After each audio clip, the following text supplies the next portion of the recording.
Hello. അപ്പോൾ ഇതാ ഞങ്ങളുടെ വീടിൻ്റെ അടുത്തുള്ള അമ്പലത്തിലെ പൂരമായിരുന്നു കേട്ടോ. ശ്രീ വഴിയിൽ ശേഖവങ്കാവ് അമ്പലത്തിലെ പൂരം, അതായത് 10ാം മുദയ മഹോത്സവം, ധനുമാസത്തിലെ 10ാം നാളിലാണ് കേട്ടോ പൂരമഹോത്സവം നടക്കുന്നത്. ഇത്തവണ ഡിസംബർ 26-ാം തീയതി ക്രിസ്മസിൻ്റെ പിറ്റേന്നായിരുന്നു കേട്ടോ പൂരം. പറയാതിരിക്കാൻ വയ്യ, ഇത്തവണത്തെ പൂരം അതിഗംഭീരമായിരുന്നു.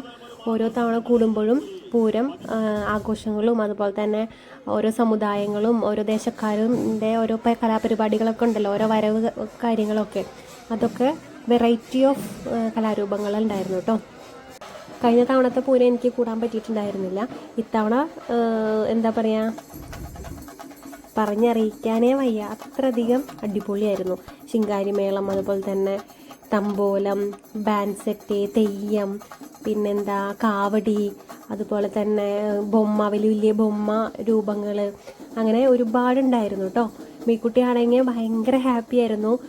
അവൾ ഈ ശിങ്കാരിമേള ആയാലും കൊട്ടായാലും എല്ലാത്തിനൊപ്പം താളം പിടിക്കലായിരുന്നു കേട്ടോ. പ്രത്യേകിച്ച് നമ്മൾ തൃശ്ശൂർക്കാർ പറയണ്ടല്ലോ, എവിടെ കൊട്ട് കേട്ടോ അപ്പോൾ ഒന്ന് താളം പിടിച്ചില്ലെങ്കിൽ നമുക്ക് ആ ഒരു തൃപ്തി ഉണ്ടാവില്ല.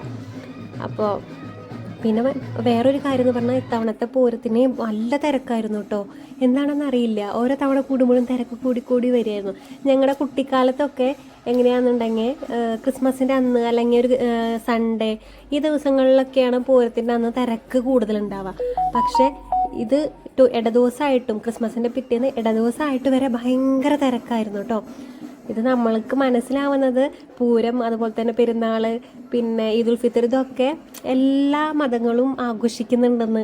അതായത് ക്രിസ്ത്യൻസ് ആയാലും മുസ്ലിംസ് ആയാലും ഹിന്ദുസും എല്ലാവരും എല്ലാ ആഘോഷങ്ങളും ചെയ്യുന്നുണ്ട്. അതാണ് ഇതിനൊക്കെ ഒരു തെളിവാണിത്. ഇത്രയധികം ആൾക്കാർ പൂരത്തിനൊക്കെ വരിക എന്ന് പറയുമ്പോൾ ഹിന്ദുസ് മാത്രമല്ല, എല്ലാവരും ഉണ്ട്. പിന്നെ പറയാനുള്ളത്, നമ്മുടെ വരവ് ആഘോഷങ്ങളും അതുപോലെ തന്നെ ആനപ്പൂരമായാലും എല്ലാം നമുക്ക് നമ്മുടെ സ്വന്തം വീടിൻ്റെ മുന്നിലിരുന്ന് കാണാം കേട്ടോ. അതന്നെ ഭയങ്കര ഭാഗ്യമാണ്. നമുക്കിങ്ങനെ ഉന്തും തള്ളിലും ഒക്കെ നിന്നിട്ട് പരിപാടി കാണേണ്ട ആവശ്യം വരുന്നില്ല.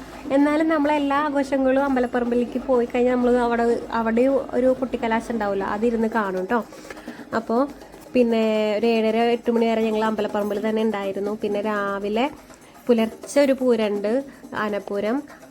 രാവിലെ 2 മണിയൊക്കെ ആകുമ്പോൾ നമ്മൾ ക്ഷീണം കൊണ്ടൊക്കെ ഉറങ്ങിപ്പോയി. പൂരത്തിൻ്റെ സൗണ്ട് കേട്ടിട്ടാണ് നമ്മൾ പിന്നെ എണീറ്റ് റോഡ് സൈഡിൽ പോയി നിന്നത് കേട്ടോ. അപ്പോൾ ഇത്രയൊക്കെയുള്ളൂ പൂരത്തിൻ്റെ വിശേഷങ്ങൾ. വേറൊരു കാര്യം കൂടി പറയാൻ വിട്ടു. അപ്പോൾ പൂരനാളിൽ നമ്മൾ നമ്മുടെ വല്യമ്മേനെയും ചേച്ചീനെയും ചേട്ടനെയും അതുപോലെ തന്നെ അമ്മായിനെയൊക്കെ വിളിച്ചിട്ടുണ്ടായിരുന്നു. അപ്പോൾ ചേച്ചിക്കാണെങ്കിൽ ഇതിലക്കാവ് പൂരം ഉണ്ടായിരുന്നു. പക്ഷെ എന്നാലും അവർ രാവിലെ ഇവിടെ വന്നു ഉച്ചയ്ക്ക് ഫുഡൊക്കെ കഴിച്ചിട്ടാണ് പോയത് കേട്ടോ. അപ്പോൾ അത്രയും സന്തോഷം.